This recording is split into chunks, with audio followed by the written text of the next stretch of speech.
En plein 2025, tu ne peux pas commettre ces erreurs. C'est cette erreur que je vais te montrer ici maintenant, dans cette vidéo. Salut tout le monde, comment allez-vous? Tout va bien, je suis Edipo Kléber et je veux te montrer ici maintenant 7 erreurs courantes qui d'une certaine manière font même partie de la culture. Parlons ainsi de notre rénovation brésilienne. Cependant, de nos jours, quand on va concevoir un nouvel appartement, une nouvelle maison, on utilise rarement cela. C'est 7 éléments que je vais te montrer ici maintenant, que même moi je considère comme des erreurs, et j'aimerais avoir ton avis ici dans les commentaires. Premièrement, l'éclairage en soi. Dans le cas de la télévision, il est très courant de voir des spots, surtout des spots dirigés juste au-dessus de notre télé. Je te demande, pourquoi aurais-tu besoin d'un éclairage au-dessus de ta télé?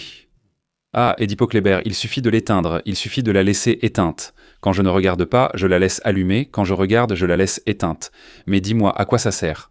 Quel est l'objectif de mettre un éclairage, le plus courant, un spot pour éclairer au-dessus de ta télé? Si tu as déjà le panneau de ta télé, c'est beau, magnifique, merveilleux.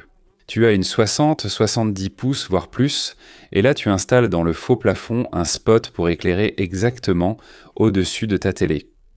Les gars, je dis toujours ça ici. Ceux qui me suivent depuis longtemps savent qu'il n'y a pas besoin de faire ça. Sauf si, sur ton panneau, sur ton mur de télé, tu as une étagère au-dessus de la télé.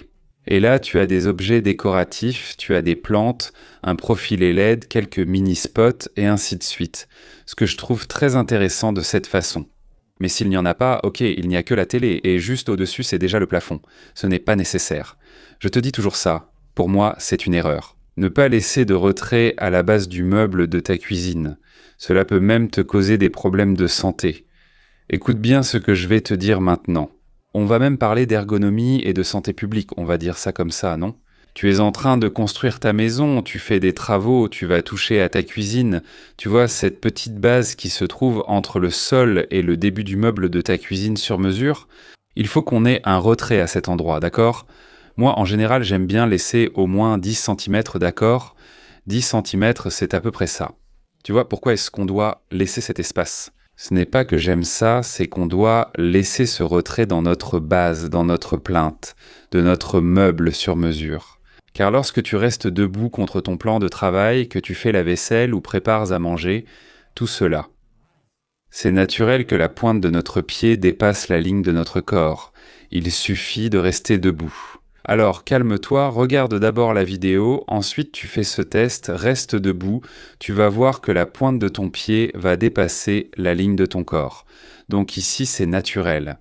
On doit laisser ce retrait, notre plinthe, dans notre base, dans notre cuisine, donc quand on va rénover. Ne fais pas cette erreur, n'aligne pas la base de ta cuisine directement avec ton meuble. Ton meuble s'arrête là. Ici tu recules de 10 cm et tu fais ta base là. Comme ça, tu auras beaucoup plus de fonctionnalités au quotidien dans ta cuisine. Éclairage parallèle. Imagine que tu vis dans un grand espace, que tu as une grande pièce chez toi et qu'il n'y a pas d'éclairage parallèle. Mais c'est quoi l'éclairage? L'éclairage parallèle, c'est très facile à comprendre, d'accord? Tu entres chez toi, tu appuies sur l'interrupteur, tu allumes l'éclairage de ta maison.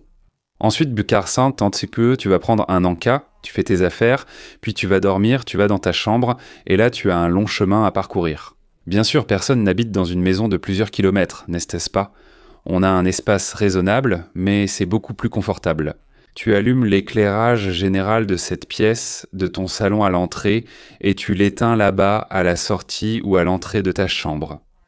Imagine-toi, le soir, tu vas à la cuisine, d'accord? Prenons un exemple très pratique. Tu vas à la cuisine, tu ouvres la porte de la chambre, tu dois aller jusqu'au salon pour allumer l'éclairage principal là-bas avant d'arriver à la cuisine. Ce ne serait pas plus simple d'avoir un interrupteur va-et-vient. J'ouvre la porte de la chambre, j'allume ici, je peux éteindre là-bas dans la cuisine ou inversement. Je suis entré, j'ai allumé ici et éteint à l'entrée de ma chambre. C'est ça que je veux que tu comprennes. L'éclairage va-et-vient et même l'intermédiaire avec 3 points ou plus pour allumer et éteindre.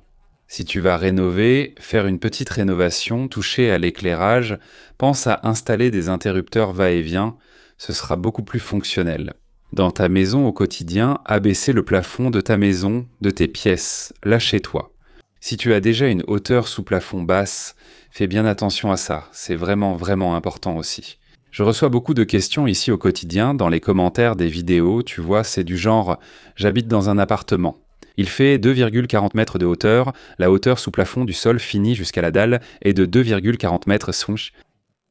Faire un faux plafond en plâtre chez moi, est-ce vraiment utile? Ça dépend, parce que je dis, ça dépend si tu vas faire quelque chose de décoratif, par exemple, une corniche ouverte, une corniche fermée. Je suis d'accord avec toi. Maintenant, si tu vas faire un plafond complet dans cette pièce, dans ton appartement, étant donné qu'il a déjà une hauteur sous plafond basse, 2,40 mètres, 2,35 mètres, à mon avis, ça ne vaut pas le coup, d'accord? Faire un faux plafond général, c'est déjà bas. Tu vas encore enlever quelques centimètres de hauteur, tu vas voir. Bientôt, tu auras cette sensation de te dire « Mince, je suis en train d'être écrasé dans ma propre maison, dans mon propre appartement, alors ne fais pas cette erreur.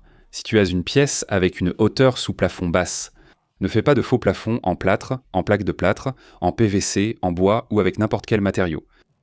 Pense à une corniche ouverte qui ne fait que le tour, pense à une corniche fermée, pense même à une simple moulure, d'accord? Imagine un papier peint, quelque chose de similaire, mais évite le faux plafond, ne fais pas cette erreur, d'accord? Un sol poli dans la salle de bain, c'est aussi une question de santé et de sécurité pour toi qui rénove ta salle de bain. Pour le sol de la salle de bain, utilise toujours un carrelage satiné. D'accord, je ne parle pas du type de matériau, que ce soit du grès cérame ou de la céramique, je ne parle pas du type, d'accord? Je parle de la finition de la surface de ton sol. Là, c'est toujours satiné, pour des raisons de sécurité, le carrelage en grès cérame satiné. Il te donne la sensation, et cela est prouvé, d'abrasion, de sécurité, de ne pas glisser. D'accord? Il est évident que même si le carrelage satiné peut être le plus rugueux possible, lorsqu'il est mouillé et surtout avec du savon, il va devenir glissant. D'accord? Évidemment, c'est naturel, mais au quotidien, tu viens de prendre une douche, tu t'es séché là, tu vas sortir de la salle de bain, etc. Et le sol était polaille. Les tongs sont mouillés, n'est-ce pas? Moi, par exemple, j'ai l'habitude de sortir de la salle de bain pieds nus, aussi incroyable que cela puisse paraître, je n'ai pas l'habitude de prendre ma douche avec des tongs. D'accord? Ce n'est pas quelque chose de naturel. Tu peux même trouver ça étrange, mais c'est une habitude que j'ai depuis l'enfance, j'ai toujours eu l'habitude de prendre ma douche pieds nus. Quand je sors, j'ai un petit tapis et je quitte déjà la salle de bain avec le pied humide. Même ainsi, je marche encore sur le sol de la salle de bain. Donc un carrelage satiné pas poli, d'accord?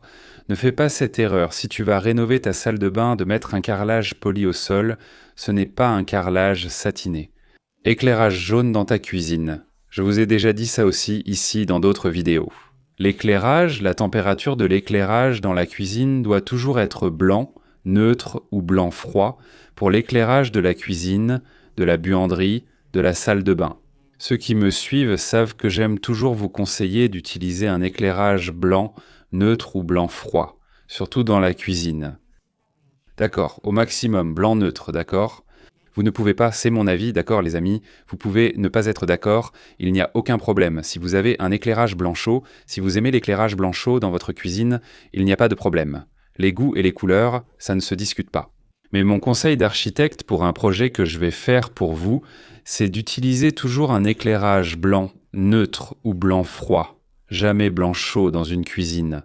Pour de nombreuses raisons que je vous ai déjà expliquées ici dans nos vidéos sur tous mes réseaux sociaux. Pour moi, c'est une erreur, à vous de voir. Donnez-moi votre avis en commentaire. Et les seuils, n'est-ce pas? Aujourd'hui, il n'est plus nécessaire d'utiliser des seuils pour séparer les pièces dans notre maison. Ça, c'est vraiment dépassé depuis très longtemps.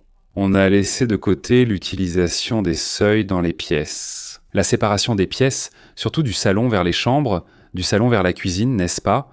Dans notre maison, on n'utilise plus de seuil. Au maximum, une petite baguette, là, de 4 ou 5 cm de large, n'est-ce pas? Ou même un petit rail fin.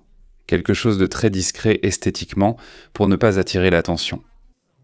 Le seuil, c'est très bien, le seuil, d'accord? Je ne vais pas critiquer le seuil ici, c'est très bien. C'est un type de produit esthétique qu'on utilise dans d'autres situations. Mais pas pour séparer votre salon de votre chambre, ou votre salon de votre cuisine. D'accord, c'est bon les gars?